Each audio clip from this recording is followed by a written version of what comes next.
Céline Bichet, bonjour. Je vous reçois aujourd'hui sur le plateau d'Avenir ADB. Vous êtes adjointe au maire de Bordeaux, vice-présidente de Bordeaux Métropole en charge de la transition énergétique et du climat.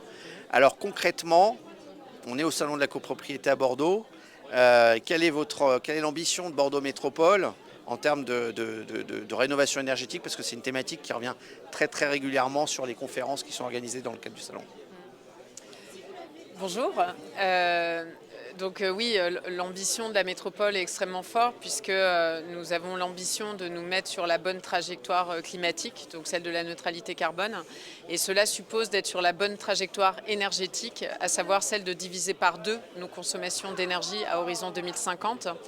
Et le secteur du bâtiment, c'est 50% des consommations énergétiques du territoire. Ouais. Donc on a un enjeu de diviser par deux, la moitié sur le bâtiment de la consommation d'énergie actuelle et le résidentiel, c'est 30% de la consommation énergétique. Donc ouais. on a vraiment un énorme sujet qui est effectivement comment on va atteindre cette trajectoire et du coup comment on va accompagner à une rénovation énergétique performante de l'ensemble des logements de la métropole, mais les copropriétés étant le plus grand nombre, 60%, bien sûr, on a une action majeure sur les copros. Alors concrètement, quelles sont les mesures ou les actions que vous voulez mener à ce propos? Alors concrètement, on a revu début 2022 l'ensemble de notre stratégie pour lui donner une ambition beaucoup plus forte que ce qui avait été fait jusqu'à présent. La métropole déjà intervient en point d'entrée, c'est-à-dire qu'elle propose un service de conseil et d'accompagnement des copropriétés à la rénovation. C'est un conseil gratuit qui est mis en place par l'ALEC, qui est notre agence locale de l'énergie et du climat.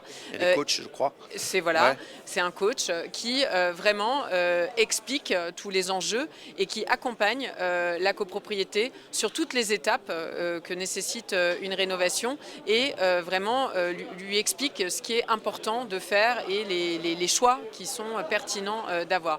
Ce conseil est gratuit, neutre, indépendant. C'est un service public qui est financé par la métropole.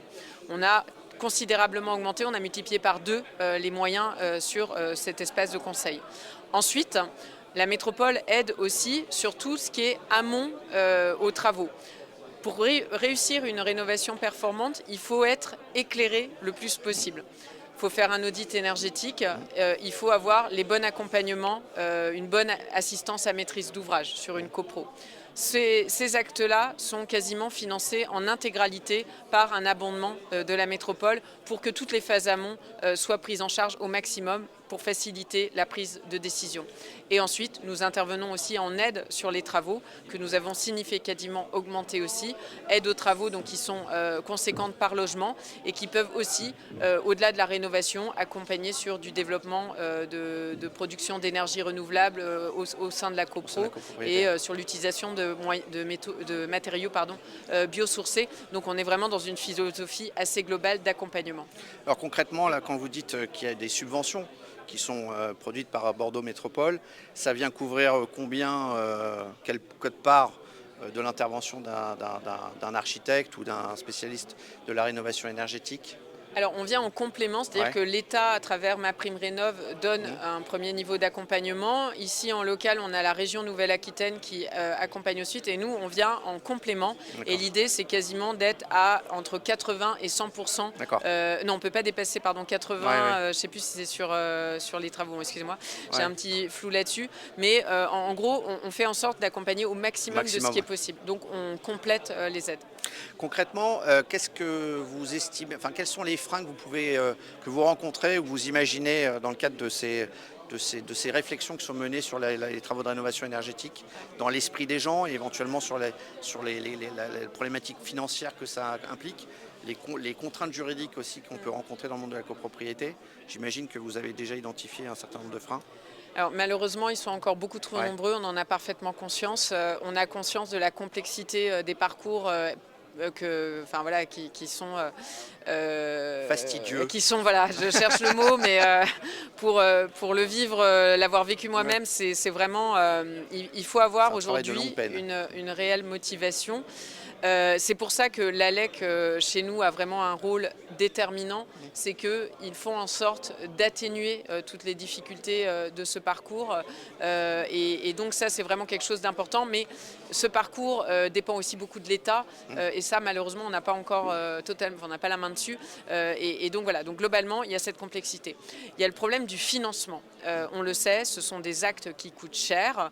Et aujourd'hui, une double complexité amenée sur les copros, c'est que les processus de décision sont longs et que comme on n'a pas de stabilité des aides dans le temps, c'est-à-dire que là en ce moment ça change tous les ans. C'est le sujet, voilà.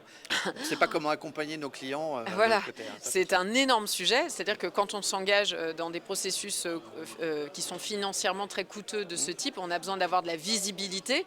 Et quand on s'engage à un instant T et qu'on ne sait pas quel sera le système d'aide dans 2 ans quand seront effectivement faits les travaux, c'est impossible. Donc on a un énorme sujet de vraiment donner de la visibilité. On le fait, enfin à la métropole, notre engagement est clairement durable dans le temps. Mais après on s'appuie sur le socle d'aide de l'État et c'est là où on a vraiment besoin que l'État aide les copropriétés et l'ensemble des bailleurs ou propriétaires à avoir cette projection. Après, on a aussi des sujets qui sont techniques. Rénover une copropriété, ça pose des problématiques techniques qui peuvent être complexes, qui sont d'autant plus sur une métropole comme la nôtre, où on a une grosse partie de la ville-centre qui est classée patrimoine UNESCO, donc qui ajoute des contraintes aux contraintes. Donc ça, nous, on travaille avec des acteurs du territoire pour essayer de définir en gros des guides pratiques par typologie d'habitat, quelles sont les méthodes de rénovation performantes, mais là aussi, il y a besoin aussi d'un accompagnement. Et puis, un des autres freins, c'est les acteurs qui sont formés à ces rénovations énergétiques performantes. On sait qu'on a un sujet de filière, on manque d'artisans qui sont formés, qui sont RGE, qui savent faire ça. Et donc là, il y a vraiment aussi une montée en compétences des acteurs au niveau national, mais nous, sur notre territoire, on est aussi confrontés à ça. Et ça, c'est aussi un énorme enjeu si on veut y arriver.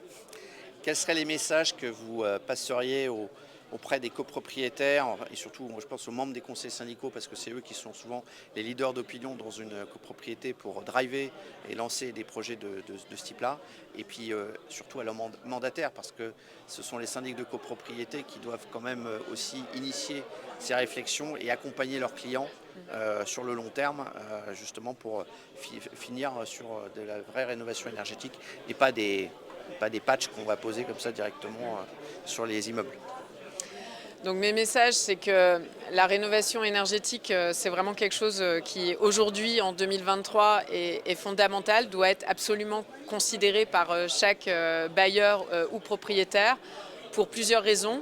Un enjeu clairement climatique, quand on voit la vitesse à laquelle les changements climatiques sont en train de s'opérer, on voit bien qu'atteindre la neutralité carbone n'est pas vraiment une option, qu'il va falloir y aller et que vraiment agir sur ces consommations énergétiques, c'est quelque chose de fondamental. On a bien sûr cet attrait de la facture énergétique qui baisse quand même de manière extrêmement importante quand on fait une rénovation performante. Donc ça, c'est aussi, je pense, un enjeu de motivation qui peut être assez fort. On a un enjeu de confort. Un logement bien isolé, c'est un logement où on est bien, à la fois l'été, l'hiver, parce que maintenant on a aussi ce problème d'être isolé par rapport aux fortes chaleurs. Et puis pour les bailleurs ou même les propriétaires, l'enjeu patrimonial. Un logement, une copropriété qui est rénovée et clairement une copropriété dont la valeur patrimoniale est assurée de manière pérenne dans le temps. Et ça, je pense que c'est aussi un facteur qui doit aussi motiver à ce passage à l'acte. En tout cas, pour toutes ces raisons-là, et pour en trouver d'autres, mais je pense que c'est quand même celles qui sont principales. C'est vraiment aujourd'hui, je pense, quelque chose qui doit être envisagé. Et même si le parcours est encore complexe, on essaye à l'échelle locale vraiment de tout mettre en œuvre pour faciliter les choses. Et le point d'accueil central, c'est l'ALEC. Voilà. L'ALEC, c'est le message de la fin. Voilà. Contactez l'ALEC. Contactez l'ALEC. Parfait. Merci beaucoup Claudine Bichet d'être passée sur le plateau d'Avenir ADB. Et puis bon courage dans vos projets. Merci. Merci beaucoup. Au revoir. Au revoir.